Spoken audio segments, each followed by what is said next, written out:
Ba vị của Nhiên đến khá sớm. Chẳng lẽ sợ Hàn Mỗ thiếu mất phần của các ngươi sao? Ha ha ha ha. Hàn bang chủ nói gì vậy?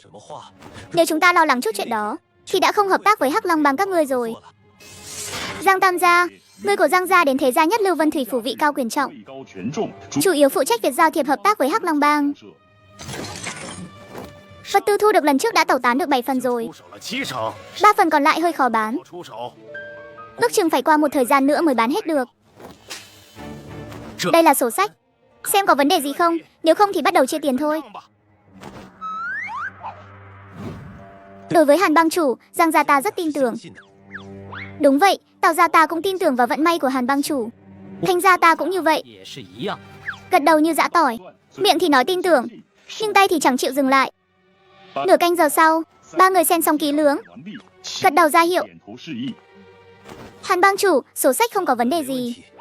3 nhà chúng ta đều công nhận. Đã công nhận rồi. Thì đây là phần của các ngươi. Vừa nói, hắn liền lấy ra 3 sấp ngân phiếu đặt trước mặt 3 người. Hàn bang chủ thật sảng khoái. Giang Tam gia đưa tay cầm ngân phiếu, ánh mắt tham lam thoáng hiện lên, nhưng rất nhanh đã khôi phục lại. Hàn bang chủ, dựa theo tin tức chúng ta dò thám được, Vân Mộc huyện có 4 thế gia thông mạch đang chuyển nhà, đang hướng về Vân Thủy phủ mà tới. 4 nhà này không có bối cảnh gì thâm hậu chứ? Tất nhiên là không. Hơn nữa trong 4 nhà này, chỉ có Thẩm gia là có một thông mạch cảnh trẻ tuổi.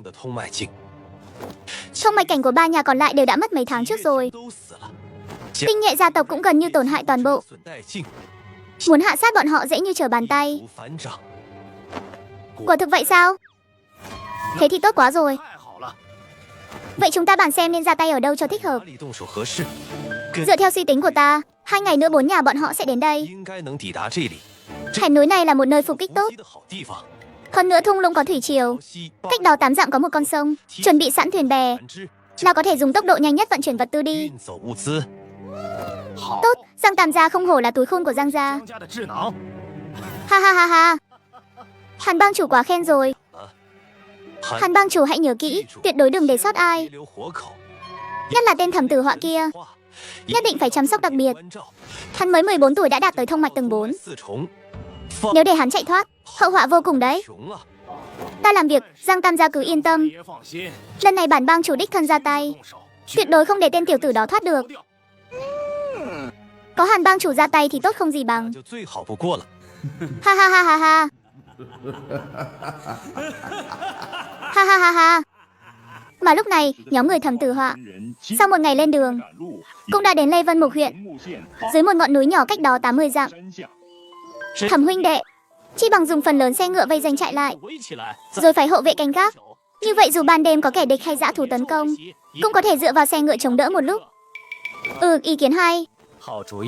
Vậy cứ theo lời Trung đại ca mà làm.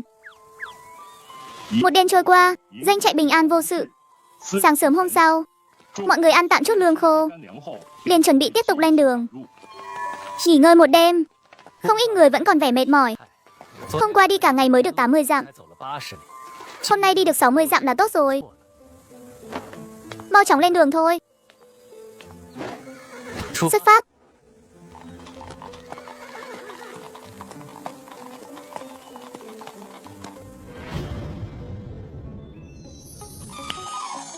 Tốt lắm.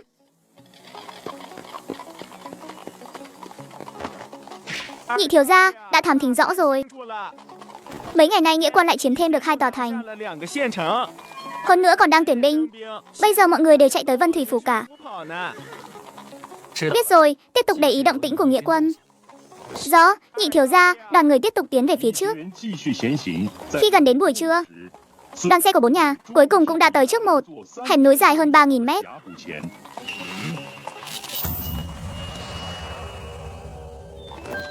Có phải là sơn tặc thổ phỉ không? Con đường vòng này xuyên qua hẻm núi. Nếu không đi qua hẻm núi thì phải đi vòng qua rừng đá. Để ta xem là thứ gì. Động sát chi nhãn mở. Người của Hắc Long bang đến thế lực nhất lưu ở Vân Thủy phủ sao? Phục kích ở đây là để cướp đoạt tiền bạc vật tư của các đại hộ đi ngang qua. Hóa ra không phải sơn tặc, mà là người của Hắc Long bang ở Vân Thủy phủ. kẻ đến không thiện. Khiết Ngưu lập tức bảo bọn họ dừng lại ngay. Cứ nói hai bên hẻm núi có mai phục. Rõ, nhị thiếu gia. Chẳng bao lâu sau, cả đội ngũ liền dừng lại. Mà Trung Nguyên Sơn, Lý Thanh Sơn và Vương Huyền cũng vội vàng chạy tới bên cạnh Thẩm Tử Họa. Đệ phu, hai bên hẻm núi thực sự có mai phục sao? Đúng vậy, hơn nữa nhân số không ít. Ít nhất cũng phải vài ngàn người. Đa phần là nhắm vào 4 nhà chúng ta mà tới. Vài ngàn người, đệ phu. Vậy chúng ta phải làm sao đây? Đúng thế, Thẩm huynh đệ. Đông người như vậy, chúng ta căn bản không chống đỡ nổi. Thẩm huynh đệ, đệ mau đưa ra chủ ý đi. Trước tiên hãy lập trận thế xe ngựa, bảo vệ người già trẻ nhỏ ở giữa trận, đồng thời phát vũ khí cho người bình thường, để họ cùng hộ vệ chống lại kẻ địch. Chúng ta đi sắp xếp ngay đây.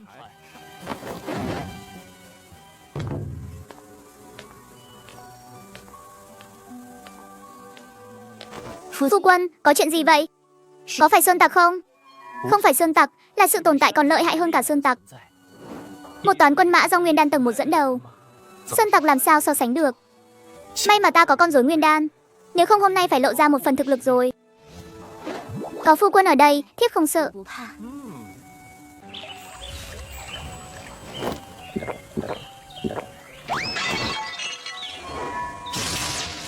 Bang chủ, đoàn xe của 4 nhà đó cách hẻm núi hơn 300 mét đã dừng lại rồi.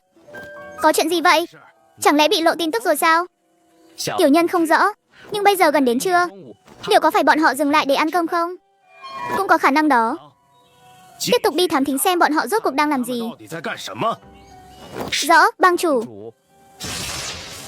Một lát sau. Bang chủ, không xong rồi. 4 nhà đó chắc là đã biết chúng ta đang mai phục bọn họ rồi. Bây giờ đang dàn trận xe ngựa. Cái gì? Sao bọn chúng biết chúng ta đang mai phục? Chẳng lẽ trong bang có kẻ phản bội? Bỏ đi, lười so đo mấy chuyện này. Trong mắt lão tử, bọn chúng chỉ là lũ gà đất chó xanh, tiện tay là có thể tiêu diệt. Mai phục chẳng qua là để đỡ tốn sức. Nếu bọn chúng đã biết thì tốn thêm chút sức lực vậy. Truyền lệnh của lão tử, không cần mai phục nữa, trực tiếp xông xuống núi, bao vây toàn bộ đoàn xe lại. Một người cũng không được để thoát. Ai để thoát một người, lão tử bóp nát đầu chó của kẻ đó. Rõ, bang chủ.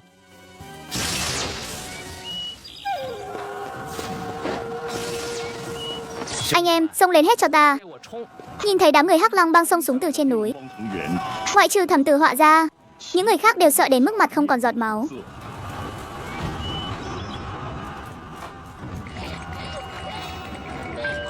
Phải làm sao, phải làm. Sao đây, lần này triệt để xong đời rồi. Nhìn cha mình hai tay ôm đầu, miệng còn lẩm bẩm những lời vô nghĩa. Linh Nhi cũng bắt đầu thở dài. Phụ thân sao lại hèn nhát như vậy? Chẳng phải nói người đọc sách phải giữ vương khí sắc dù trời sập sao? Mẹ, con sợ lắm. Nếu bọn họ không chống đỡ được, chúng ta phải làm sao đây? Thanh Nhi đừng sợ, sẽ không sao đâu.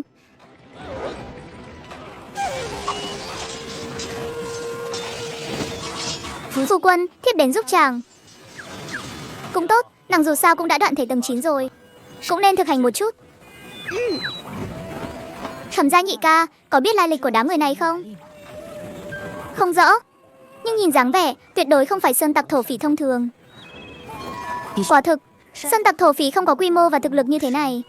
Không nói thêm lời nào nữa, Thẩm Tử Họa lật tay một cái, lấy ra một cây cung tiễn. Thần thái tập trung nhìn về phía trước.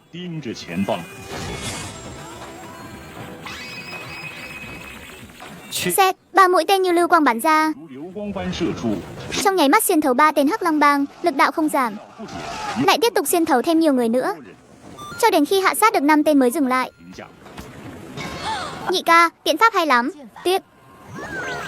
Phu quân, chẳng quá lợi hại rồi. Chúc mừng ký chủ nhận được 150 điểm sát lục. Cũng không tệ, tiếp tục nào. Lại là 3 mũi tiễn xẻ gió bắn ra, phát ra mấy tiếng trầm đục. 15 tên lầu là Hắc Long bang đổ rạp xuống đất, khí tuyệt tại chỗ. Mau tản ra, mau tránh tiễn của tên tiểu tử kia. Nhưng lời hô hoán của hắn vẫn quá muộn. Phập phập phập, lại thêm 15 tên lâu la ngã xuống. Dưới tiễn phong, bọn chúng không hề có sức phản kháng. Đây chính là tên oát con nhà Thẩm gia sao? Không ngờ lại có tiễn thuật cao minh đến thế. Để hắn lại chắc chắn sẽ thành đại họa. Để lão tử đích thân đi tiễn hắn đi. Đang định đích thân ra tay để xử lý Thẩm Tử Họa. Một tiếng quát lớn bất ngờ xé toạc bầu trời. Hàn Giang, mấy năm trước ngươi đã tiêu diệt gia tộc ta. Hôm nay ta sẽ báo thù tiết hận cho toàn tộc. Kẻ khốn khiếp nào dám đến cản đường lão tử.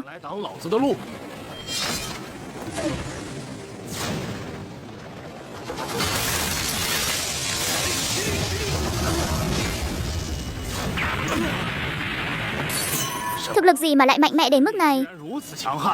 May mà có bộ nhuyễn giáp này hộ thân. Nếu không cú vừa rồi ta chắc chắn phải ra đi rồi. Là đỉnh tiêm cao thủ, ta căn bản đánh không lại. Hàn Giang trầm tư một lát rồi không do dự nữa. Quay người chạy thẳng vào sâu trong rừng núi. Chạy đâu? Hôm nay nhất định phải lấy mạng chó của ngươi. Nhìn thấy cảnh này, đám thuộc hạ Hắc Long Bang tại hiện trường đều ngớ người ra, vẻ mặt mờ mịt. Bang chủ sao vừa mới ra trận đã bỏ chạy rồi? Vậy chúng ta có còn tiếp tục hạ sát đoàn xe này nữa không? Hoảng cái gì? Bang chủ đây là vì chúng ta mà dẫn dụ cường địch đi. Chúng ta sao có thể để bang chủ thất vọng? Tất cả cùng xông lên, chiếm lấy đoàn xe này, lập công danh sự nghiệp. Lại thêm mấy đạo tiễn phong, bắn trúng 14 tên đầu mục. Thông Mạch Cảnh đang ẩn nấp trong đám đông, cũng bị Thẩm Tử Họa bắn hạ sát toàn bộ. Trời à, đệ phu, biện pháp này cũng quá nghịch thiên rồi. Hạ sát đầu mục Thông Mạch Cảnh mà dễ dàng như chặt rau thái dưa vậy. Đúng thế, nếu đệ phu sau này không gặp nạn, chỉ dựa vào thiên phú này, tương lai nhất định có thể trưởng thành thành cường giả đỉnh tiêm nguyên đan cảnh. Lời không nên nói quá sớm. Thiên phú tư chất của Thẩm Tử Họa của thực bất phàm. Nhưng các người đừng quên, điều hạn chế tu sĩ trưởng thành xưa nay chưa bao giờ là căn cốt và tư chất, mà là công pháp. Không có công pháp cao dài tiếp theo, dù hắn thiên phú có tốt đến mấy thì rốt cuộc cũng là uổng công. Vương Nguyên, ngươi nói vậy là có ý gì? Cố ý tìm chuyện phải không? Ta không có ý gì cả, chỉ là nói thật mà thôi. Xem ra ngươi từ tận đáy lòng là không phục Thẩm Tử Họa rồi. Nếu đã như vậy thì từ nay về sau đừng đi chung với chúng ta nữa, đường ai nấy đi. Trung huynh đừng hiểu lầm, ta không có ý kiến gì với Thẩm Tử Họa, chỉ là lỡ lời nói ra thôi. Ngươi đừng để bụng, tốt nhất là như vậy. Sau này đừng có nói mấy lời khốn khiếp đó trước mặt ta, mà theo việc tất cả đầu mục Thông Mạch Cảnh của Hắc Long Bang đều bị tiễn đưa. Đám tiểu đầu mục và lâu la còn lại đã triệt để rơi vào hoảng loạn, rắn mất đầu, loạn thành một đoàn. Xử lý nốt đám tiểu đầu mục đó, trò chơi nên kết thúc rồi. Chạy mau, mau chạy thôi.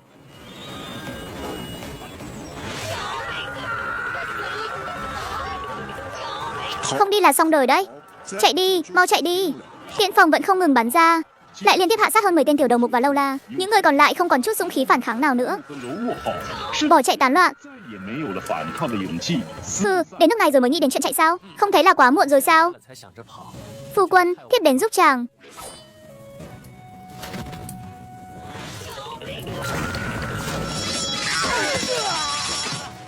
Ta cũng tới giúp một tay.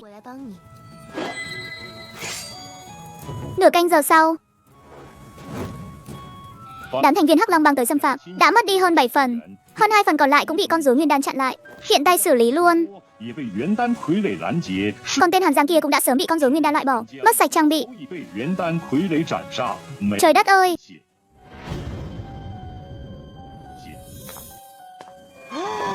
Đứa cháu rẻ mặt này của ta ra tay cũng quá tàn nhẫn rồi, chẳng khác gì sát tinh chuyển thế cả. Chỉ trong nửa canh giờ ngắn ngủi, ít nhất có hơn 1000 người đã ra đi dưới tay hắn, thật đáng sợ. Họa Nhi, Vân Nhi, Viễn Nhi, các con không sao chứ? Có bị thương ở đâu không? Mộ thân yên tâm, con không sao. Nếu không phải để che mắt thiên hạ, cũng không cần phải làm cho bản thân lấm lem thế này. Ai bảo ngoài mặt con chỉ có tu vi thông mạch cảnh chứ? Cần diễn thì vẫn phải diễn một chút. Bác gái yên tâm, con cũng không sao. Bà nội, Linh Nhi cũng không sao đâu. Con còn giúp phụ thân xử lý bao nhiêu kẻ xấu nữa đấy. Không sao là tốt rồi, không sao là tốt rồi.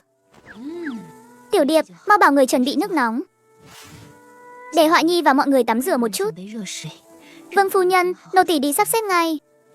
Một canh giờ sau, 奴婢这就去安排。 Trung Nguyên Sơn, Lý Thanh Sơn và Vương Nguyên ba người liền cùng nhau đi tới trước mặt Thẩm Tử Họa. Đệ phu, đây là chiến lợi phẩm chúng ta thu được khi dọn dẹp chiến trường. Có một chiếc nhẫn trữ vật, vài chục túi trữ vật, còn có một dương vàng bạc, đều do đệ đến phân phối đi. Chỗ vàng bạc này ba nhà các anh đem chia đều đi. Ha ha, vậy ta không khách sáo nữa. Tiện thể thay tiểu muội nhận lấy phần phúc khí này. Đa tạ đệ phu. Đa tạ Thẩm huynh đệ. Đúng rồi Trung đại ca. 5 cái túi trữ vật này nhờ huynh chuyển cho Uyển Tình. Đệ phu yên tâm. Cứ giao cho ta. Tiền bạc đúng là thu hoạch phong phú. Tiểu muội không ngờ cũng có tu vi thông mạch cảnh. Lần này Trung gia ta lại có thêm cường giả thông mạch cảnh trấn giữ rồi. Cái cây đại thụ Thẩm Tử Họa này cũng phải bám cho chắc mới được. Vậy đệ phu, chúng ta xin phép về trước. Hệ thống, mở bảng thuộc tính.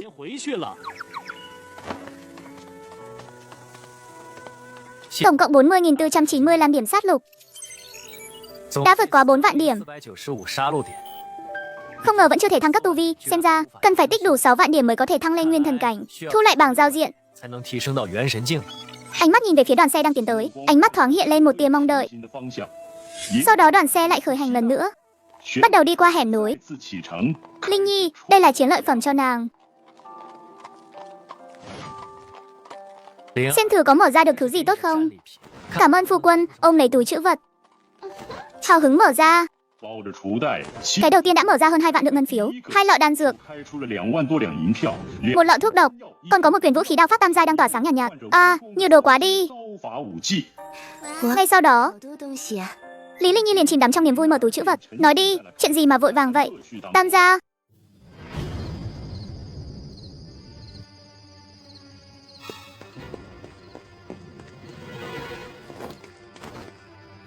Kế hoạch hạ sát 4 đại thế gia ở Vân Mộc huyện thất bại rồi. Làm sao có thể? Mau nói, rốt cuộc đã xảy ra biến cố gì? Tam gia, kế hoạch phục kích của Hắc Long bang bị lộ. Khi Hàn Giang đang dẫn người vây đánh đoàn xe, đột nhiên xuất hiện một vị cao thủ nguyên đan tới tìm thù. Nói là Hàn Giang mấy năm trước đã diệt tộc của hắn. Vậy Hàn Giang giờ ra sao rồi? Hàn Giang mất rồi. Bị vị cao thủ nguyên đan bí ẩn đó đích thân hạ sát. Thật là, cái tên Hàn Giang này nhìn thì kiêu ngạo, nhưng thực chất chẳng biết nặng nhẹ. Nếu không chúng ta cũng chẳng tìm hắn hợp tác. Nay hắn đã mất, chúng ta biết tìm ai hợp tác nữa đây? Tam gia, sau khi vị cao thủ bí ẩn đó hạ sát Hàn Giang, không hề ra tay giúp đỡ 4 đại thế gia, chỉ là tình cờ gặp gỡ. Chắc chỉ vì tìm thù mà thôi. Chúng ta chắc là vẫn còn cơ hội, không giúp đỡ. Vậy tại sao vẫn thất bại? Dù không còn Hàn Giang, thực lực Hắc Long bang cũng không hề yếu. 4 đại thế gia cũng không thể chống đỡ nổi mới phải. Tam gia, là tiện pháp của tên Thẩm Tử Họa đó sánh ngang thần tiến thủ, một tiễn một mạng, trực tiếp hạ sát sạch đám đầu mục thông mạch cảnh của Hắc Long bang. Lại hạ sát thêm một đám tiểu đầu mục ngưng khí cảnh. Lâu là Hắc Long bang liền lập tức tàn rã. Sau đó bị Thẩm Tử Họa dẫn theo đích nữ Trung gia và đích nữ Lý gia hạ sát mất hơn 7 phần. Số còn lại cũng chạy trốn tán loạn rồi. Phế vật, toàn một lũ phế vật. Đúng rồi, đích nữ Trung gia là thông mạch cảnh sao? Đúng vậy, Trung Uyển Tình đã là thông mạch cảnh, còn về Lý Linh Nhi đó, chỉ là đoạn thể cảnh không đáng nhắc tới. Tam gia, vậy chúng ta có tiếp tục hạ sát 4 đại thế gia nữa không? Bỏ đi, tin Hàn Giang mất không giấu được lâu đâu. Chuyện Hắc Long bang chặn đường hạ sát thế gia cũng sẽ bị lộ. Nếu lúc này ra tay tiếp, chẳng phải là đem nhược điểm dâng lên tận tay Trần Yêu Ti sao? Tuyệt đối không được manh động nữa. Hắc Long bang không cứu vãn được rồi, định sẵn là không sống qua nổi đêm nay. Mà vận mệnh của Hắc Long bang quả thực đúng như lời Giang Tam gia nói, đêm đó liền bị 3 bang phái nhất lưu lân cận và 2 bang phái nhị lưu phân chia sạch sẽ. Cho đến lúc này Hắc Long bang đã bị xóa tên ở Vân Thủy phủ. Vị cao thủ bí ẩn đó liệu có phải là ngươi không? Lần trước được cứu còn chưa kịp cảm ơn ngươi cho hẳn hoi, lại còn có liên quan đến Thẩm gia sao?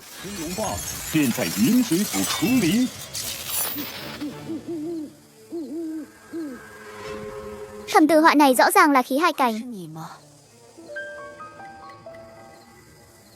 nhưng lại cố ý ngụy trang thành thông mạch cảnh. Thế ra làm gì có nhiều sự trùng hợp đến thế. Hàn Giang chặn đường hạ sát Thẩm gia, khi liền xuất hiện kẻ thù nguyên đan cảnh. Vị cao thủ bí ẩn đó chắc chắn là sư phụ của hắn. Thẩm gia không có công pháp khí hải cảnh, Thẩm Tử Họa lại có thể đột phá. 仇人，那 Phía sau chắc chắn có cường giả chỉ 一 dạy. 定是他的师傅， Thiếu bang chủ, này Hắc Long bang đã diệt vong. Chúng ta biết đi đâu về đâu. 不能突破。 Phụ thân đều là vì hạ sát 4 đại thế gia mới mất.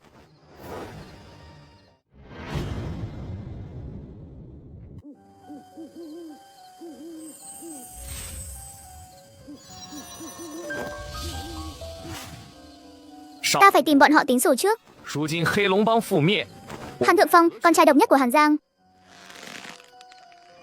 Phụ- Thiếu bang chủ Hắc Long bang, một thiên tài tu luyện hiếm có, vẫn luôn âm thầm phát triển. 算账。 Bên ngoài chỉ thể hiện tu vi ngưng khí tầng 7, thực chất đã là khí hải tầng 3. 难得的修炼天才， Vương Phong, Trần Xuyên, hai người các người thương thế nhẹ nhất, 凝气7重的修为， lập tức đi thám thính tung tích đoàn xe của 4 đại thế gia. Ủa? Một người theo dõi, 仁川 một người về báo cáo. Ta muốn biết mọi động hướng của bọn họ. 看四大世家车队的踪迹， Rõ, thiếu bang chủ, mọi người ban ngày đã đại chiến một trận, lại đi đường lâu như vậy, 他们的动向。 đều đi nghỉ ngơi sớm đi thôi.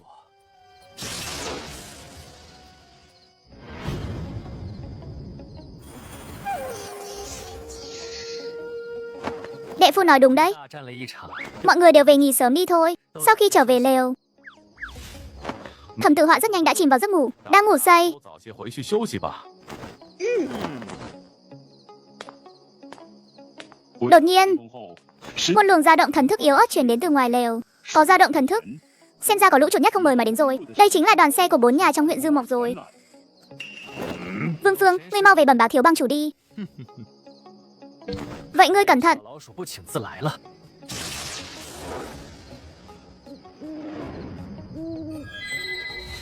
Ta ở đây canh chừng, 现那4家的车队了， chờ thiếu bang chủ bọn họ tới là được. 你快回去禀告少帮主。 好， Ta cứ tưởng là ai. Hóa ra là tàn dư của Hắc Long bang. Nói đi, 帮主他们来就行。 nửa đêm nửa hôm Hắc Long bang các ngươi tới đây làm gì? Hắc Long bang đã bị bá quyền bang ở Vân Thủy phủ và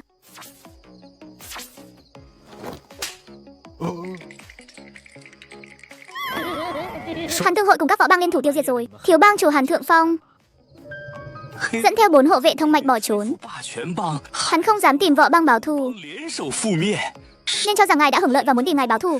Vẫn còn nghĩ đến chuyện báo thù sao? Vậy ta sẽ tương kế tự kế vậy. 报仇，人 Đứng đây chờ các ngươi tự chui đầu vào lưới. 要找您寻仇。 Nói xong liền thu hồi lực lượng thôi miên, trong nháy mắt biến mất tại chỗ. 等 Chuyện gì vậy? 陀罗网， Sao vừa rồi lại ngủ gật thế này? 催眠之力 Phải canh chừng cho kỹ mới được. 在了原地。 Một lát sau, thiếu bang chủ, các người tới rồi. Thiếu bang chủ, chúng ta ra tay bây giờ luôn chứ? Không vội, cứ ở đây nghỉ ngơi một lát cho đủ tinh thần. Chưa đến giờ tí chúng ta sẽ ra tay. 来了， Thẩm Tử Họa, lần này xem ngươi chạy đường nào. 帮主，我们现在就动手吗？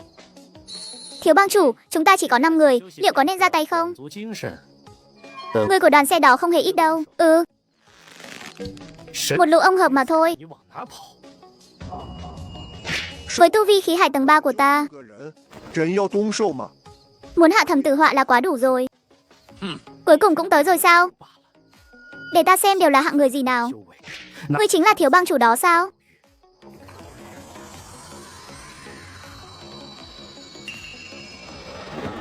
Chỗ- Có gan thì ra đây gặp mặt đi. Kẻ nào đang nói chuyện đó? 都是些什么货色？都 Động sát chi nhãn mở. Hàn Thượng Phong, khí hải tam trọng, 三重 thiếu bang chủ Hắc Long bang. Chuyến này mang theo 4 hộ vệ thông mạch cảnh, 进护卫，前 đến tìm nhóm Thẩm Tử Họa để báo 敌 thù. 人复仇。 Khí hải tam trọng, 虫， hóa ra mạnh hơn một chút so với dự tính. Nếu là khí hải tứ trọng, 四重，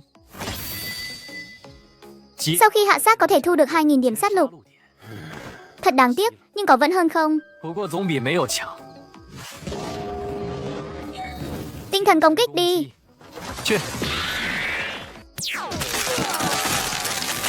Một lát sau, nhóm Hàn Thượng Phong liền ngã, 人便直挺挺 ngửa ra giữa đồng trống, 中一 không còn động đậy nữa. Một- Thu dọn thôi.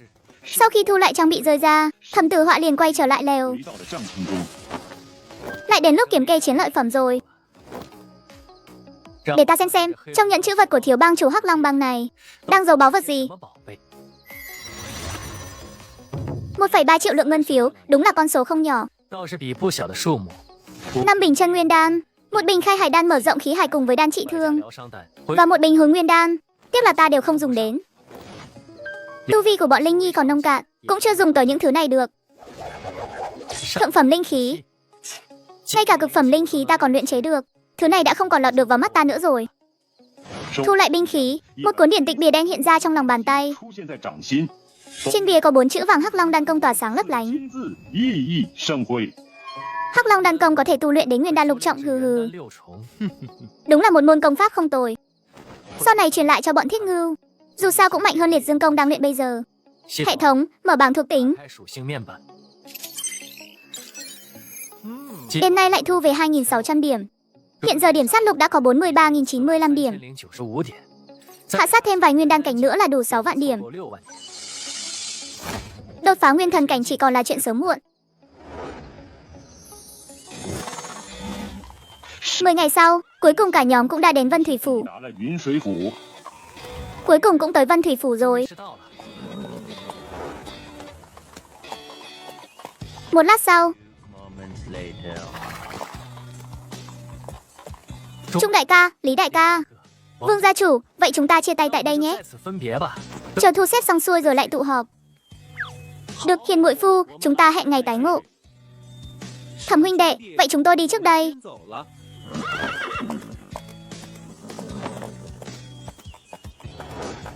好， Được rồi, chúng ta cũng về nhà mới thôi. Xuất phát.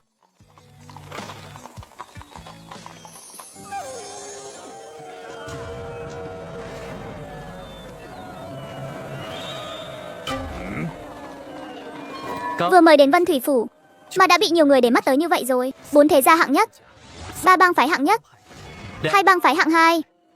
Sao lại có nhiều thế lực âm thầm quan sát Thẩm gia ta như vậy? Nhà họ Lô kia thì thôi đi, vốn dĩ đã có chút ân oán với Thẩm gia ta, chắc là nghi ngờ Lô Đông Sinh và vết thương của Lô Đông Lâm là do ta gây ra. Còn những thế lực khác là sao? Bỏ đi, binh đến tướng chặn, nước đến đất ngăn. Chỉ là một Lô gia nhỏ nhoi mà thôi.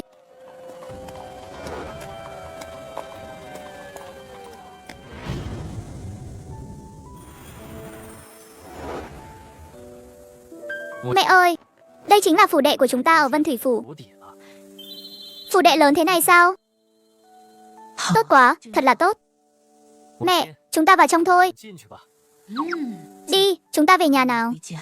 Ngay sau đó, mọi người bắt đầu bận rộn tay chân. 起来， Đến tận tối mịt mới tập trung đông đủ, 才齐聚一堂。 cùng thưởng thức bữa tiệc tối. Phiên Điệt, đừng xa vất vả, giờ cuối cùng cũng đã ổn định rồi. 下来了， Cậu kính cháu một ly. 就 Cậu khách sáo quá, đều là người một nhà cả mà. Nhìn thấy sự sợ hãi trong mắt gia đình cậu Lâm Thiên Hữu, 畏惧，是 Thẩm Tử Họa lại tỏ ra vô cùng bình thản. 平静。 会 Sợ hãi thì cứ sợ hãi đi, để tránh sau này bọn họ lại gây thêm rắc rối, khiến cho gia đạo bất an. Mọi người khai tiệc thôi, tối nay không say không về. 无醉不归。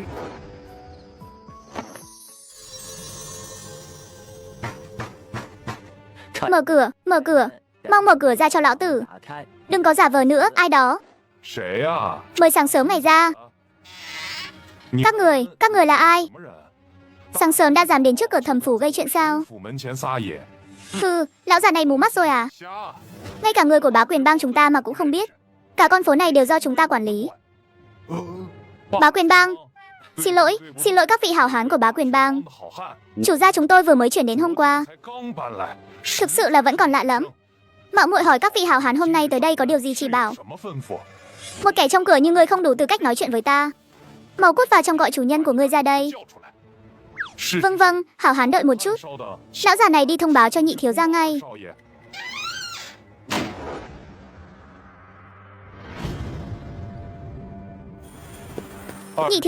Nhị thiếu gia, không xong rồi. Ngoài cửa có một đám người tự xưng là Bá Quyền Bang đến. 全帮的人 Trông bộ dạng hung hãn khó đối phó lắm. 可的样子。凶 Nghe vậy, 狠 đầu ngón tay Thẩm Tử Họa khẽ cử động, 神子画指尖微微移动，神 thần thức tức khắc lan tỏa ra xung quanh, đồng thời thi triển động sát chi nhãn, nhìn thấu toàn bộ tình hình bên ngoài cửa. 一清二楚。 Bá Quyền Bang sao? Để ta ra xem thử. Ta Sáng sớm vô duyên vô cớ đập phá đại môn Thẩm gia ta. Các vị em là kẻ đến không thiện rồi. 来者不善吧？ Thằng nhóc, ngươi chính là chủ nhân của cái phủ đệ này à? Trông chẳng giống kẻ có thể làm chủ chút nào. 是的， Tại hạ Thẩm Tử Họa, đúng là chủ nhân nơi 这 này. 里的主人， Hừ, đã là chủ nhân, 你就是主子。那 vậy thì mọi chuyện dễ giải quyết rồi. 这 Ngươi nhìn thấy con phố này chứ? 到了吧？ Đây là địa bàn của bá quyền bang chúng ta. 盘 Chúng ta thấy các người canh giữ phủ đệ. 底 Tất nhiên phải tiêu tốn không ít nhân lực vật lực. 力物力 Mỗi tháng nộp 5.000 lượng phí bảo hộ, không quá đáng chứ? 分吧。 Hừ, nộp 5.000 lượng. 交5000两， Ngươi là do tối qua uống quá chén rồi sao? Mới sáng sớm mà đã nói mê sảng cái gì vậy? 梦 Nói mê, mỗi chữ lão tử nói ra đều là thật đấy. 字都是真的。 Số bạc này, ngươi muốn nộp cũng phải nộp. 交 Không muốn nộp cũng bắt buộc phải nộp. Dù mới ở một ngày cũng phải tính tròn một tháng. 一个月算 Thiếu một xu cũng không xong đâu. 不行。 Ha ha ha ha. Không nộp cũng phải nộp. 得交。 Vậy là ngươi định cậy thế ức hiếp người sao? 那 Chuyện đó là đương nhiên. Nếu không ngươi tưởng tại sao chúng ta gọi là bá quyền bang. 大全帮 Nói một câu dứt khoát đi. Có nộp hay không? Không nộp thì hôm nay lão tử sẽ dỡ bỏ cái phủ nát này của ngươi. 你这破宅子， Hừ, vậy ngươi cứ việc thử xem. Trọng. Muốn quy tiên sao? Tên lâu la xông lên nhanh mà bay về còn nhanh hơn. 来的更快， Bị một cước đá bay ra ngoài, ngã mạnh xuống mặt phố. 砸在街道上。 Ngươi vậy mà không phải thông mạch cảnh mà là khí hải cảnh. 是气海境。 Thật vô liêm sỉ, dám che giấu thực lực. 浊 Hừ, xem ngươi nói cái gì kìa. 说的，我 Ta đã bao giờ nói mình là thông mạch cảnh đâu. 我是通脉境。 Đúng là ngu xuẩn. Mang theo người của ngươi cút ngay cho ta. Hừ, còn dám đến đây gây huyên náo, ta sẽ đánh gãy chân chó của các ngươi. Vân Thủy phủ cao thủ như mây. Thông mạch cảnh căn bản không thể đứng vững được. Thay vì cứ che giấu, chỉ bằng lộ ra một chút. Tu vi khí hải cảnh tuy không thể trấn áp tất cả, 震慑所有人。 nhưng cũng có thể bớt đi không ít rắc rối. Nếu như thực sự không xong, thì lúc đó bộc lộ thêm thực lực cũng chưa muộn. 气 Khí hải cảnh thì đã sao? Bá quyền bang chúng ta có tới 8 vị cao thủ khí hải cảnh. 高手， Bang chủ lại càng là cường giả nguyên đan cảnh.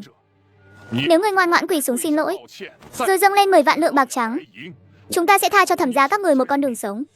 Nếu không, nhất định sẽ tiêu diệt Thẩm gia các người. Muốn tiêu diệt Thẩm gia ta? Bá quyền bang các người vẫn chưa có tư cách đó đâu. 这个资格， Đòi tiêu diệt Thẩm gia? Bá quyền bang các người khẩu khí lớn thật đấy. Thực sự coi Trấn Yêu Ti chúng ta không tồn tại sao?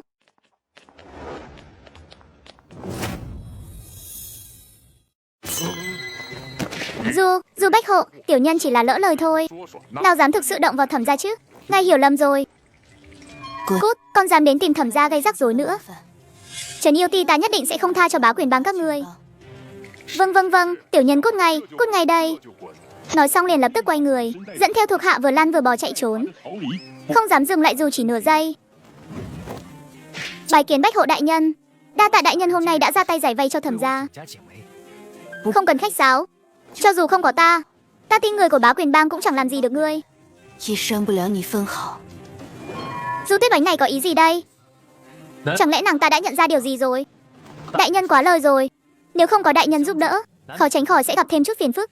Không biết đại nhân có sẵn lòng rời bước vào trong phủ, uống chén trà nhạt nghỉ chân không? Chính có ý đó.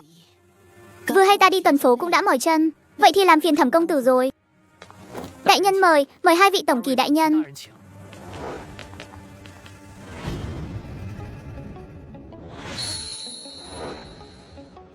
Thẩm công tử, trước đây tại huyện Vân Mộc, 在云木县，我 ta từng mời người gia nhập Trấn Yêu Ti. 妖司 Khi đó người nói phải tạ trấn Thẩm gia, không thể đi xa. Hiện giờ người đã chuyển đến Vân Thủy phủ rồi. Không biết người có sẵn lòng 愿意 cân nhắc lại việc vào Trấn Yêu Ti nhậm chức không? 任职之事。 Đại nhân đã nhắc lại chuyện 比 này, 起 tại hạ đương nhiên sẵn lòng nghiêm túc cân nhắc. Chỉ là không biết nếu ta gia nhập Trấn Yêu Ti, 加入镇妖司， đại nhân có thể sắp xếp chức vụ gì cho ta? Ngươi hiện tại là tu vi khí hải cảnh, 修为， ta sẽ phá lệ để bạn ngươi làm tiểu kỳ. Ngươi thấy thế nào? Đa tạ đại nhân đã đề bạt. Vậy sau này mong đại nhân chiếu cố nhiều hơn. Chuyện nhỏ. 说 Đã vào Trấn Yêu Ti rồi, thì chúng ta chính là người một nhà. Gia đình ngươi vừa mới chuyển đến phủ thành, chắc hẳn vẫn còn nhiều việc nhà cần xử lý. Ta cho ngươi 3 ngày thời gian, thu xếp ổn thỏa rồi hãy đến Trấn Yêu Ti báo danh. 妖司报道， Đa tạ đại nhân đã thấu hiểu, tại hạ nhất định sẽ đến đúng hạn. Tiện nhóm 3 người Du Tuyết Oánh đi xong, Thẩm Tử Họa quay người đi tới sân viện của Thẩm Lâm thị. 林氏院落， Nhị thiếu gia, ngài đã tới. Dẫn ta đi gặp mẹ. 亲。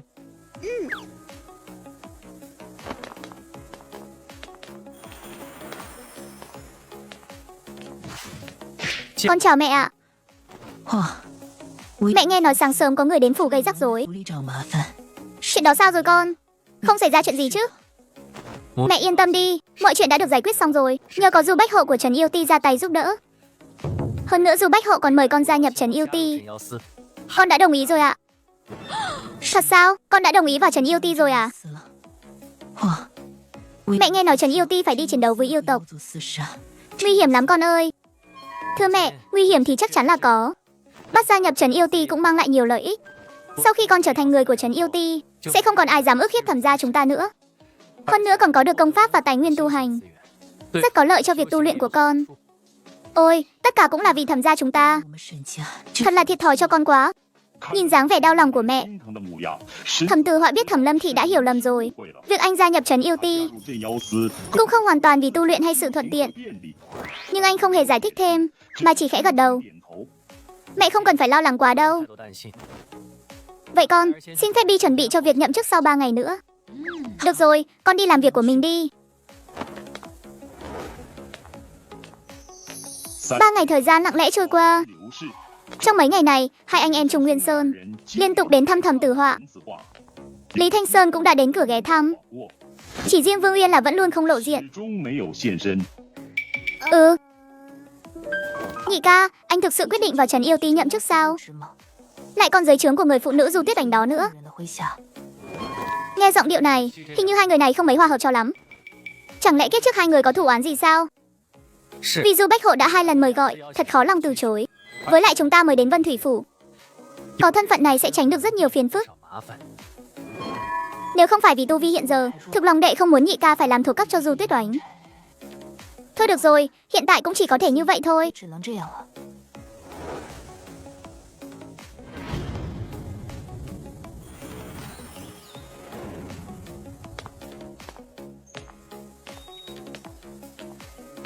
Người tới là ai? Dạ. Tại hạ Thẩm Tử Họa. Đến Ti nội để báo danh nhậm chức. Có văn thư nhậm chức không? Đương nhiên là có. Nói đoạn, anh giơ tay lấy văn thư từ trong nhẫn chữ vật ra, 书 rồi đưa cho vị thủ vệ. 手中， Hóa ra là Thẩm Tiểu Kỳ. Văn thư nhậm chức ngài hãy cất kỹ, thuộc hạ sẽ dẫn ngài đi làm thủ tục nhậm chức. Trẻ tuổi thế này đã làm Tiểu Kỳ, tu vi chắc chắn đã đạt đến thông mạch cảnh rồi. Tương lai sau này của thực không thể lường được. Bây giờ chính là lúc để gây ấn tượng tốt. Vậy thì làm phiền các hạ rồi. Thẩm Tiểu Kỳ, mời đi theo tôi. 我来。 Dưới sự dẫn dắt của Hoàng Diệu, Thẩm Tử Họa đã nhanh chóng hoàn thành các thủ tục liên quan. 相应的手续。 Thẩm Tiểu Kỳ, phần việc còn lại sẽ do Hà Bách Hộ làm nốt cho ngài. Tôi vẫn còn nhiệm vụ trong mình, xin phép không ở lại lâu.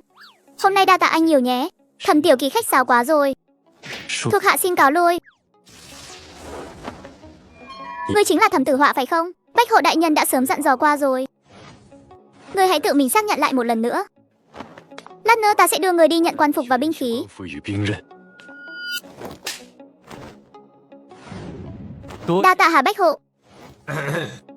Tuyệt đối đừng gọi sai chức danh đấy. 千万别叫错称呼了。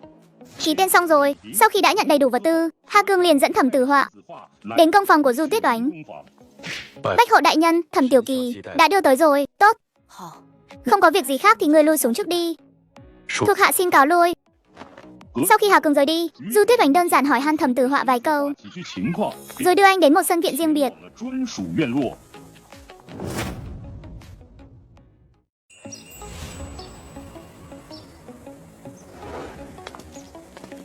Tham kiến Bách Hộ đại nhân. Đại nhân không cần đà lễ, 不必多礼。 bản quan giới thiệu với các ngươi một chút. Vị này chính là cấp trên mới của các ngươi, 心愿下 Tiểu Kỳ quan, Thẩm Tử Họa. Thủ hạ bái kiến. Đám thuộc hạ tham kiến Tiểu Kỳ đại nhân. Các vị không cần đà lễ, mời đứng lên. Đa tạ Tiểu Kỳ. Đại nhân, ngài hãy làm quen với công việc dưới trướng trước đi. 下事务， Bản quan còn có việc quan trọng, xin phép rời đi trước. Cung tiễn đại nhân.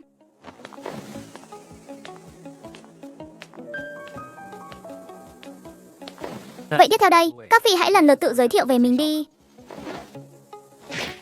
Thuộc hạ Triệu Băng là Trấn Yêu hiệu ủy dưới trướng đại nhân. 镇妖校尉， Thuộc hạ Trần Quốc Long giữ chức Trấn Yêu hiệu úy. 妖校尉， Thuộc hạ Tề Vân Đào là hiệu úy thuộc quyền đại nhân. 人麾下校尉， Những người còn lại cũng lần lượt mở lời giới thiệu. 自我介绍， Thẩm Tử Họa lặng lẽ kích hoạt động sát chi nhãn 洞察之眼看 để dò xét khí tức của mọi người. 气， Chỉ có bấy nhiêu người mà lại có tới tận 3 tên nội gián. Hiệu úy Tôn Hiển, thông mạch tứ trọng, nội gián thần liên đạo. Trấn yêu vệ Bằng Vân Ninh, khí hải cảnh, nội gián Giang Gia. Trấn yêu vệ Tường Hân Ninh, khí hải cảnh, tai mắt Hồng Diệp Bang. Nội bộ trấn yêu ti này của nhiên có không ít sơ hở. Được rồi, nếu hôm nay mọi người đã làm quen xong thì giải tán thôi. 5 vị hiệu úy hãy ở lại. Tuân lệnh Thẩm Tiểu Kỳ. 小琪， Các vị, ta mới đến nhậm chức, 任职上 vẫn chưa thông thạo công vụ cho lắm. Ai có thể nói rõ về chức trách nhiệm vụ hàng ngày không? Để tôi, thưa Thẩm Tiểu Kỳ. 小琪， Nếu không có mệnh lệnh nào khác, thì chức trách chủ yếu hàng ngày của chúng ta chỉ là ra ngoài tuần tra các con phố. Tất nhiên các nha môn khác trong thành cũng sẽ sắp xếp tuần tra. 也会安排巡查， Vì vậy việc tuần phố có thể đi hoặc không. 去可不去， Đa số mọi người đều chọn ở lại trong ti để dốc lòng tu luyện. 潜心修炼， Còn các nhiệm vụ trấn yêu thì vô cùng hiểm 危 nguy. 险万分， Chỉ có tu vi cao cường mới mong tự bảo vệ được mình. 自保。 Ồ, ra là vậy. 原来如此。 Đúng rồi, ta nghe nói trong ti vẫn còn những nhiệm vụ truy nã dài hạn có thể tiếp nhận. Quả thực là có. 现在 Bắt loại nhiệm vụ này cực kỳ khó hoàn thành. 成 Yêu tộc vốn xảo quyệt khôn lường. 端， Chúng thường ẩn náu trong rừng sâu hoặc hóa thành hình 把 người. 人形混迹市井， Rất khó để bắt giữ. 通 Những kẻ ác ôn bị truy nã lại có hành tung bất định. Nếu không có manh mối xác thực, 所 thì căn bản không thể nào truy giấu được. 从追查， Những gì anh nói rất có lý. Nhưng trong công phòng có hồ sơ của các phạm nhân truy nã không? Các hồ sơ liên quan ấy? 在 Tạm thời thì không có. Nếu đại nhân cần đến, 需要书 thuộc hạ sẽ đi lấy về ngay lập tức. 要取， Vậy thì vất vả cho anh lấy giúp ta một bản về đây. Những người khác cứ giải tán trước đi. Đại nhân, ngài vừa mới nhậm chức. 人刚上任， Mấy người chúng tôi muốn chúc mừng ngài một chút. 庆贺一番， Không biết tối nay ngài có rảnh để dự tiệc không? 空赴宴。 Chúc mừng thì cũng tốt thôi.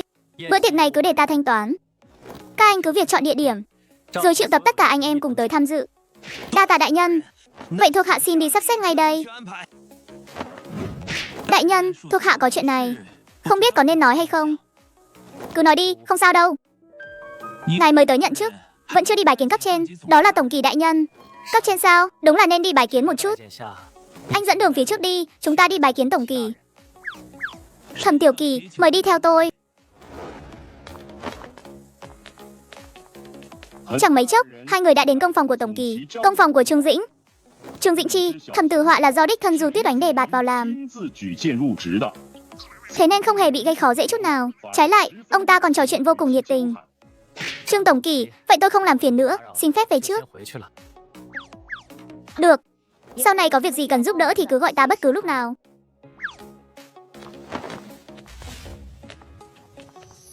Vừa mới quay trở lại sân viện, đã thấy Triệu Băng đang lặng lẽ đợi sẵn cùng với các quyển tông truy nã. 一旁静静等待。 Đại nhân, đây chỉ là một phần quyển tông thôi, 卷宗，含 bao gồm các tên gian ác từ đoạn thể đến khí hải cảnh. 恶徒， Tổng cộng có hơn 300 bản. 先 Vất vả cho anh rồi, không còn việc gì khác thì anh cứ đi làm đi. Ta sẽ từ từ xem qua số quyển tông này. Vâng, vậy thuộc hạ xin phép không làm phiền đại nhân nữa. 扰大人了。书 Thuộc hạ xin cáo lui. Chỉ trong chốc lát, 功夫实 với thần thức mạnh mẽ của mình, Thẩm Tử Họa đã ghi nhớ toàn bộ nội dung của hơn 300 bản quyển tông này. 本卷宗内容。 Những thứ này đều là tài nguyên tu hành của ta sau này đấy. 啊， Phải ghi nhớ cho thật kỹ mới được. Nhưng mà tự nhiên thấy chán quá đi. 我突然感觉好无聊啊。 Tu luyện thì vừa chậm lại vừa phiền phức. Vẫn là chờ sau này cộng điểm thăng cấp cho nhẹ nhàng hơn. Hay là dẫn người ra phố tuần tra chút đi. Dương Minh,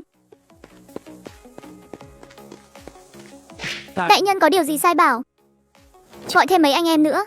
Chúng ta ra ngoài tuần phố thôi. Rõ, thưa đại nhân. 是，大人。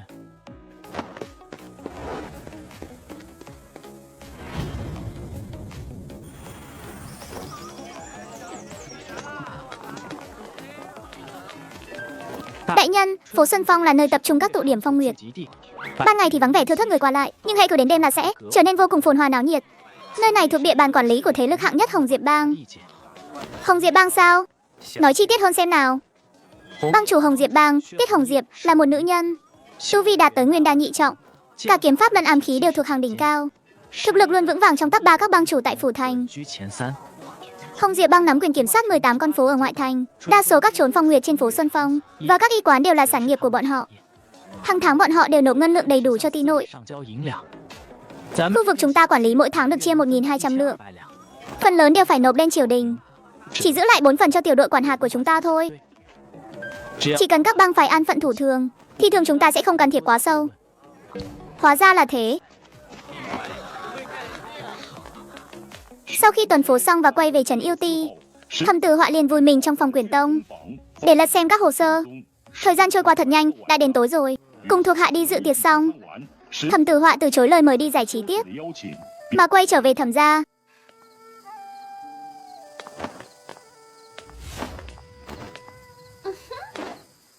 Phu quân, cuối cùng chàng cũng đã về rồi. Hôm nay ở bên ngoài chàng đã dùng bữa chưa? 膳食， Ta dùng bữa ở ngoài rồi. Hôm nay là ngày đầu tiên ta nhậm chức ở trấn Yêu Ti, nên có đi dự tiệc đãi khách xã giao một chút cùng đồng nghiệp. Dùng bữa rồi thì tốt. 过就好。 Phu quân, chẳng xem hôm nay thiếp có gì thay đổi không? 变化 Ồ, không tồi. 不错， Vậy mà đã đột phá lên tới ngưng khí cảnh rồi sao? Phu quân cũng quá lợi hại rồi đấy. Vừa nhìn một cái đã nhận ra ngay. Đúng rồi phu quân. Tu vi của Tiểu Ngọc cũng sắp sửa đột phá rồi. 过了， Dự tính chỉ trong 1-2 ngày tới là có thể tiến giai. Tiểu Ngọc cũng khá đấy. Xuân Nha, Đồng Nhi, hai người cũng phải siêng năng hơn nữa. Khổ công tu luyện. Tuyệt đối nhớ kỹ không được lơ là. Rõ, thưa nhị thiếu gia.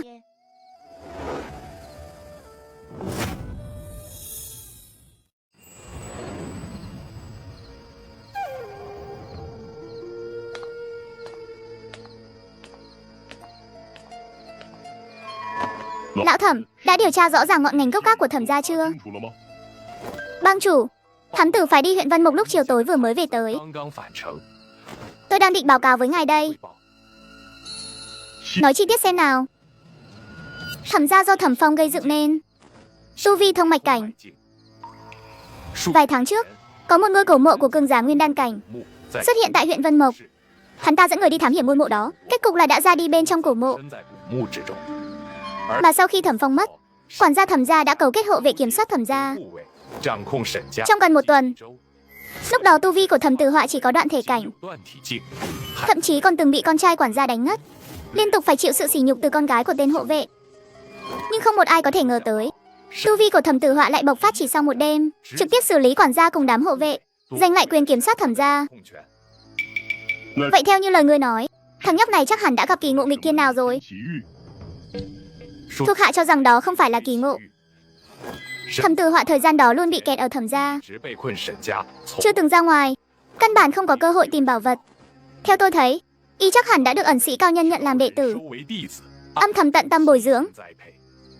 Hơn nữa gần đây còn có mấy chuyện kỳ quái. 怪事，卢 Đích hệ nhà họ Lô là con trai của thống lĩnh Trình Vệ Quân, 领之子， tất cả đều đến huyện Vân Mộc nhậm chức, 木县任职， nhưng đều thảm hại chạy trốn về Vân Thủy Phủ. 逃回云水府。 Mật thám điều tra được, 3 người này đều bị một cường giả bí ẩn gây thương tích, 窗 mà lúc đầu bọn chúng ở huyện Vân Mộc 在云木县都 đều từng cố ý nhắm vào Thẩm gia để vơ vét tiền của. Ngoài ra, trước đó khi Hàn Giang dẫn đội chặn hạ đoàn xe nhà họ Thẩm trên đường, 途中 cũng đột nhiên xuất hiện một cường giả bí ẩn ra tay ngăn cản. 出手阻拦， Ý của ông là 此是 vị người bí ẩn đó chính là sư tôn của Thẩm Tử Họa. 人子化的师尊。 Chắc chắn rồi, nếu không có cường giả tận tâm bồi dưỡng, 先培养， Thẩm Tử Họa tuyệt đối không thể trong vòng vài tháng ngắn ngủi 数月内一 đột phá một mạch lên đến khí hải cảnh. 境 Vậy theo ông phán đoán, 段 tu vi của vị cường giả bí ẩn này là ở cảnh giới nào? 是何境界？ Ít nhất cũng là một đại năng nguyên đan cảnh hậu 三境 kỳ. 后期的大能。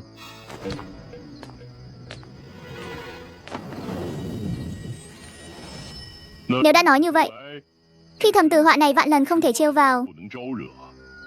Bang chủ nói rất đúng. 于是 Hơn nữa hiện giờ Thẩm Tử Họa đó còn gia nhập trấn Yêu 入 Ti, 职了镇妖司， lại còn là người do đích thân Du Tuyết đánh chiêu mộ.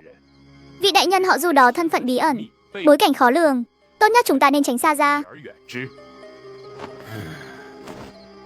Ta khổ tu nửa đời người, 生 mới miễn cưỡng đạt tới nguyên đan nhất trọng. 人丹遗宠， Du Tuyết đánh đó chỉ mới ngoài đôi mươi, 近20出头， tu vi đã là nguyên đan tam trọng, thiên kiêu như thế, 这般天骄， tuyệt đối không phải thế lực tầm thường có thể bồi dưỡng ra được. 传 Truyền lệnh xuống dưới, bảo Cao Tiêu chuẩn bị một món hậu lễ, 厚礼，亲 đích thân đưa tới Thẩm gia tạ tội. 家赔罪， Đã đắc tội không nổi, 不起，那 thì chủ động bày tỏ thiện ý, không thể để lại bất kỳ sơ hở nào kẻo bị Thẩm Tử Họa đó tìm cơ hội trả thù. 伺机报复。 Thuộc hạ tuân lệnh, ta sẽ sắp xếp ngay. 安排下去。Ngày hôm sau, Thẩm Tử Họa vừa mới đến trấn Yêu Ti, 子化 đã được triệu tập đến sảnh nghị sự để bàn bạc. 议事。 Mọi người đã đông đủ rồi. Bắt đầu cuộc họp thôi. Gần đây Lưu Ly Đạo đã phái đại quân thảo phạt quân phản loạn. 征讨叛军， Cấp trên đã hạ đạt chỉ thị, lệnh cho Ti ta thực hiện nhiệm vụ ám sát, tiêu diệt cấp cao của quân phản loạn. Qua điều tra, nhóm phản quân này do Ma Vân Giáo âm thầm hỗ trợ đằng sau. 中扶持 Trong doanh trại chắc chắn ẩn giấu cao thủ của Ma Vân Giáo. 教高手， Nhiệm vụ lần này vô cùng nguy hiểm. 分 Ta sẽ không ép buộc bất kỳ ai tham gia nhiệm vụ này. 任务， Nhưng phần thưởng nhiệm vụ lần này gấp 3 lần bình thường. 的3倍，这 Hạ sát quân địch bình thường thưởng 30 điểm cống hiến. 30贡献点， Thông mạch cảnh thưởng 300 điểm cống hiến. Cảnh giới càng cao phần thưởng càng gấp bội. 3倍。 Bây giờ chư vị có thể tự mình quyết định có tiếp nhận nhiệm vụ hay không. 接下任务， Mấy cái điểm cống hiến này ta không hứng thú lắm. Nhưng điểm sát lục đi kèm nhiệm vụ đó lại là tài nguyên ta đang rất cần lúc này. Đại nhân, thuộc hạ nguyện đi. 前往， Thuộc hạ nguyện đi. 已前往。 Thuộc hạ cũng nguyện đi. Với sự dẫn đầu của hai vị tổng kỳ, 头前往， các tiểu kỳ khác cũng lần lượt đứng dậy. 纷纷起身应。 Trong toàn trường chỉ có Phó Bách Hộ Hà Cường là im lặng không nói, 罗强沉默不语，没 không bày tỏ thái độ. Du Tuyết Oánh cũng không hề ngạc nhiên về điều này, thậm chí chưa từng liếc nhìn Hà Cường lấy một cái, sắc mặt không chút dao động. 丝毫波动。 Nếu đã như vậy, 此 thì mọi người về chuẩn bị đi. 对吧？ Ai có việc nhà thì lập tức về sắp xếp báo cho người 去 thân. 安顿告知家人， Ai không có việc nhà thì ở lại Ti thu xếp vật tư. 在司中整理物资， 2 canh giờ sau tập hợp xuất phát. 出发。 Ngoài ra, lần này là hành động ám sát bí mật. 自杀行动， Tất cả không được mang theo thuộc hạ, 带下属， tránh làm ảnh hưởng đến hành động của đội. Rõ, rõ, thưa Bách Hộ đại nhân. Một lúc sau,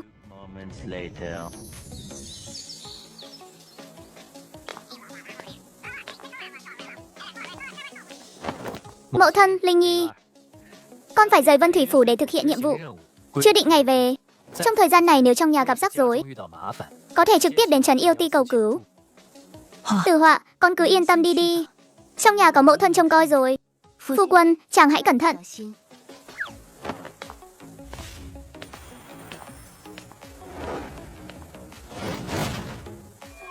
Sau khi ta đi, sự an toàn của gia đình sẽ do người phụ trách.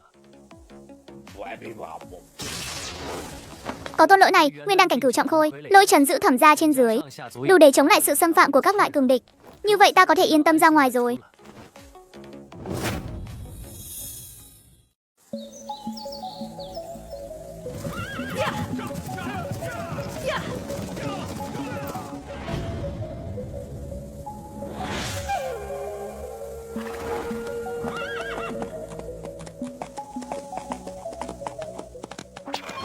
Tất cả dừng lại tại chỗ, 下 đừng vào thành. Bách Hộ đại nhân, tại sao chúng ta không trực tiếp vào thành chỉnh đốn? 停休整， Kiêu Mã quá gây chú ý. 遮掩， Trong thành đầy dãy tai mắt của quân phản loạn. Một khi lộ diện thân phận trấn Yêu Ti, 分 nhất định sẽ khiến đối phương cảnh giác, 戒备， thậm chí rơi vào bẫy, 陷阱。 làm tăng thêm độ khó của nhiệm vụ.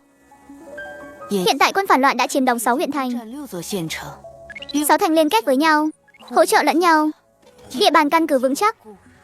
Bọn chúng đã dừng chinh chiến, 战 tập trung tiêu hóa thành của chiến đấu. Không bao lâu nữa, thực lực tổng thể sẽ tăng vọt. 暴涨。 Đại quân Lưu Ly Đạo đã xuất quân. Quân phản loạn cố ý thu hẹp phạm 6, câu cụm binh lực thủ thành, 缩守城， chính là để tránh mũi nhọn của ta. Dưỡng tinh tuệ nhuệ. Mà huyện Ngư Cốt này, 县 cách cứ điểm cốt lõi của quân phản loạn là huyện Thanh Hà gần nhất. 和县最近， Mọi người hãy chỉnh đốn tại chỗ, bổ sung lương thảo thể lực. 体力 Đợi đêm khuya, 之后， chúng ta sẽ khởi hành đến huyện Thanh Hà. 和县 Rõ, thưa Bách Hộ đại nhân. Nửa canh giờ sau, mọi người bỏ lại yêu mã, 彪马 băng qua núi rừng. 山林中，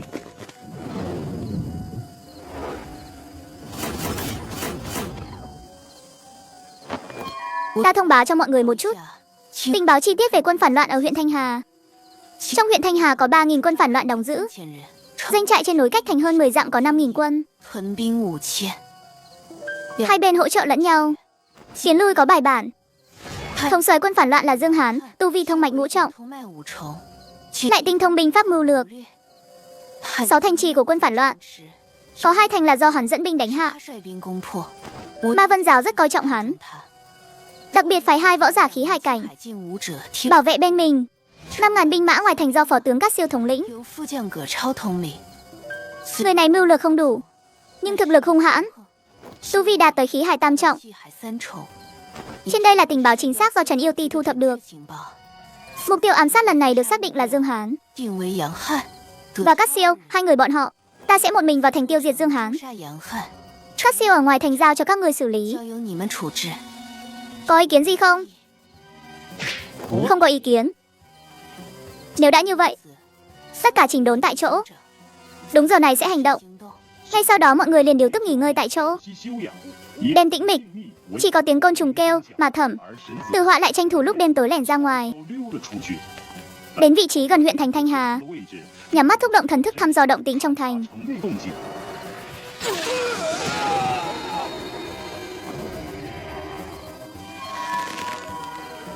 Ma Vân giáo này của nhiên bản tính khó rời. 本性难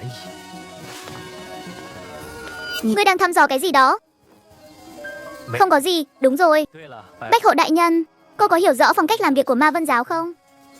Lũ khốn đó chẳng khác nào heo chó, 连只猪狗不如。 đều đáng bị loại bỏ. Ta năm xưa nghe nói, người của Ma Vân giáo thường dùng người sống để luyện tà đan. Vừa rồi ta đã thăm dò một phen, tận mắt chứng kiến bọn chúng luyện đan, tại cứ điểm đó thương tích vô số không đếm xuể. Đúng là như thế. Đều là một lũ khốn nạn. Hãy gặp phải đồ đệ của Ma Vân giáo, không để lại một tên nào.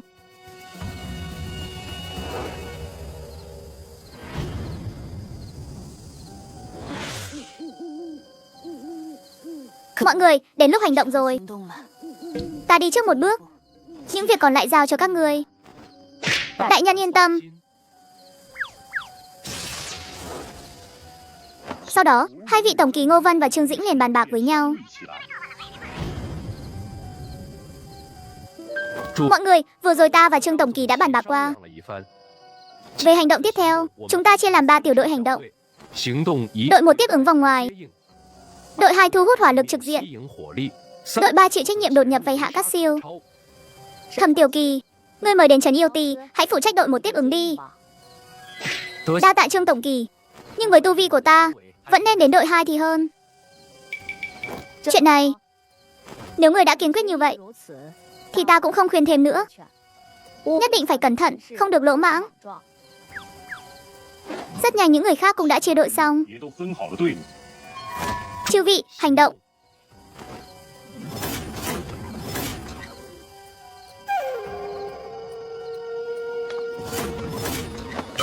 Địch tập, có thích khách. Anh em theo tôi xông lên, 我上， hạ sát bọn chúng. Không tự lượng sức, ra tay đi. Đại nhân để ta. Nói xong, hắn vung tay rút ra một thanh trường kiếm cực phẩm phàm binh, 剑出， xông ra ngoài.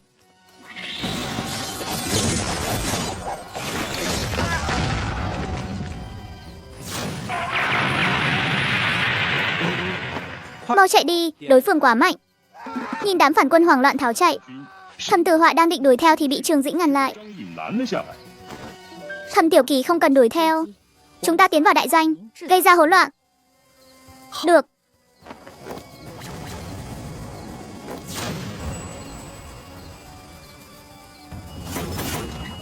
Tác chiến riêng biệt, nhớ kỹ đừng để bị quân địch bao vây. Sau khi tách ra, Thẩm Tử Họa liền thúc động thần thức, 用了神识，出 chuyên tìm những kẻ có tu vi cao trong doanh trại mà ra tay.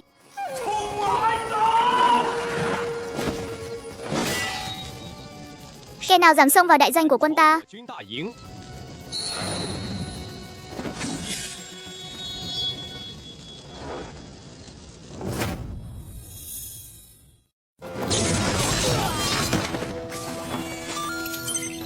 chúc mừng ký chủ nhận được 100 điểm sát lục.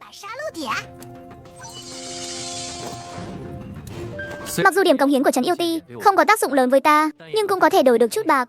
Có còn hơn không? Theo ánh kiếm không ngừng lóe lên, Thẩm Tử Họa di chuyển khắp nơi trong doanh trại, liên tiếp tiêu diệt các sĩ quan cao cấp. 军官 Trong quân doanh nhanh chóng vang lên tiếng kêu thảm thiết, 朝四起， lửa cháy ngút trời. 天 Không lâu sau, Thẩm Tử Họa đã hạ sát 37 sĩ quan thông mạch cảnh. 中外禁军官 Những sĩ quan cao cấp còn lại đều bị nhóm Trương Dĩnh kiềm chế. 等人牵制， Vì vậy hắn liền hướng mắt về phía binh lính ngưng khí cảnh. 上了凝气境的士兵，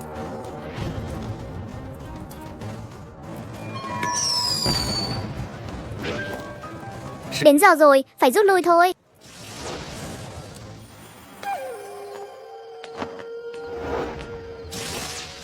Ngô Vân, tình hình bên phía huynh thế nào rồi?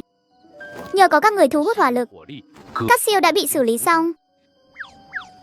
Vậy thì tốt. Không biết nhiệm vụ bên phía Bách Hộ Đại Nhân có thuận lợi không? 是否顺利？ Không cần lo lắng. Bách Hộ Đại Nhân tu vi cao thâm, 高深 ám sát một võ giả thông mạch ngũ trọng, 重的武者， chẳng phải là dễ như trở bàn tay sao? Trái với sự lo lắng của đám người Trương Dĩnh, Thẩm Tử Họa đang ngồi một bên, lúc này lại nhìn chằm chằm vào bảng hệ thống, vẻ mặt rạng rỡ. Chúc mừng ký chủ. Lần này tổng cộng tiêu diệt 37 thông mạch cảnh, 103 ngưng khí cảnh, 212 đoạn thể cảnh, cộng với lượng lớn lính tuần tra bình thường. Tổng cộng thu được 9.434 điểm sát lục. Điểm sát lục hiện tại là 52.529. Theo tốc độ này, nhiệm vụ lần này kết thúc, điểm sát lục chắc chắn có thể đột phá 6 vạn. Thẩm Tiểu Kỳ, vừa rồi xông vào quân doanh, người biến mất hồi lâu, đã tiêu diệt được bao nhiêu quân phản loạn rồi?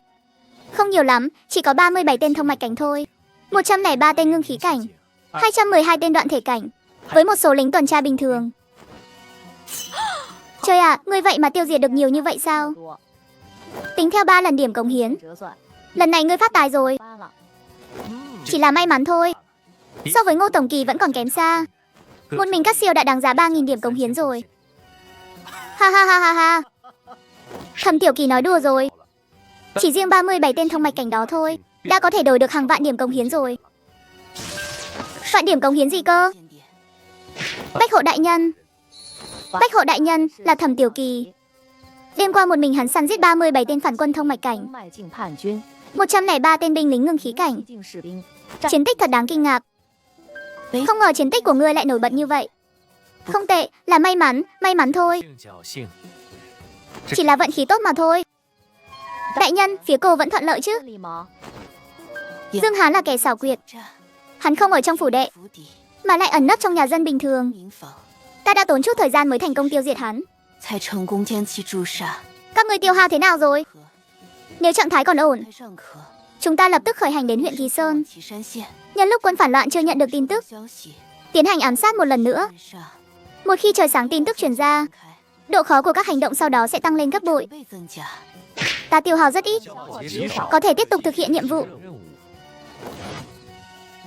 Đây là đan dược hồi phục chân nguyên ta trợ cấp riêng, mỗi người một viên.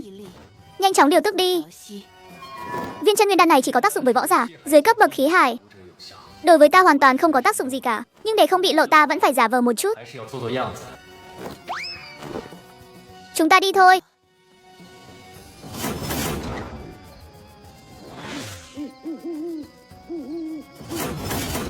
Nghỉ ngơi tại chỗ đi. Nhân tiện nói cho các người biết tình hình của huyện Kỳ Sơn. Huyện Kỳ Sơn cách huyện Thanh Hà hơn 200 dặm.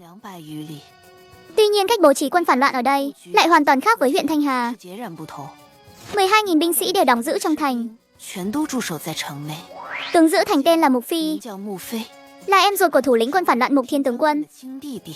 Tu vi khí hải cảnh hậu kỳ, khả năng cầm quân xuất sắc, từng dẫn quân đánh hạ 2 tòa thành trì. Hắn là nhân vật cốt cán số 2 của phe phản loạn. Nếu có thể hạ sát được hắn, nhất định sẽ giáng một đòn mạnh vào sĩ khí quân phản loạn, làm xáo trộn kế hoạch triển khai của đối phương. Sau khi chúng ta lẻn vào huyện Kỳ Sơn, trước tiên hãy phân tán tìm kiếm dấu vết của Mục Phi.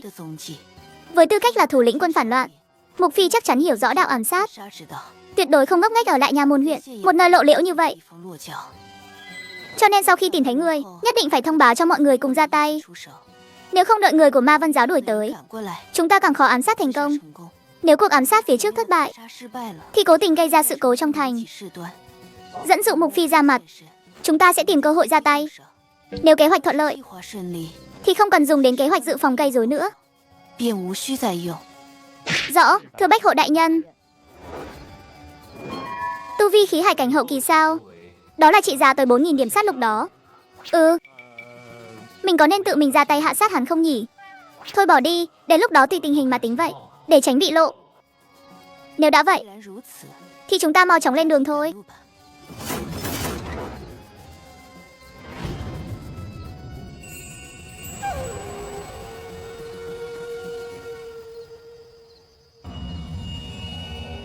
tự mình phân tán đi thăm dò tung tích của Mục Phi. 行踪， Nửa canh giờ sau hội hợp tại chỗ này. 在此处汇合。 Là người của bộ lạc Bách Bản sao?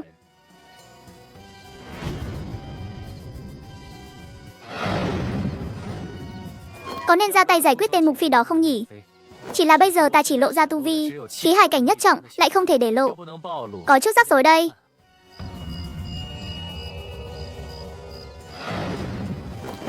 Thật là ngốc quá đi. Với thủ đoạn của ta, 手段 chỉ cần không để lại bằng chứng, ai mà biết được là ta làm chứ? 干的， So với cái gọi là điểm cống hiến nhiệm vụ đó, 见点 4.000 điểm sát lục mới hấp dẫn hơn. 更吸引。 Nói là làm, mà với thần thức có phạm 6, 牵你神 thăm dò 5.000 mét, thẩm tử họa, rất nhanh đã khóa được một luồng khí tức nghi là của Mục Phi. 飞的气息， Tìm thấy rồi, chắc là tên này. 应该是这货。 Để ta xác nhận lại một 指 chút. 定下， Mở động sát chi nhãn. 开。 Mục Phi, thủ tướng huyện Kỳ Sơn, tu vi khí hải cảnh hậu kỳ, 海境后期修为， khả năng cầm quân xuất sắc. 出众， Để tránh bị ám sát nên cải trang thành tử đệ thế gia địa phương, 地的世家子弟， còn tu luyện pháp môn che giấu khí tức. 隐匿气息的法门， Quả nhiên là hắn. Nếu không phải ta có động sát chi nhãn, 他之眼 thì đúng là không dễ gì nhìn thấu lớp ngụy trang của hắn. Đã tìm thấy rồi, 找到了， thì ra đi thôi.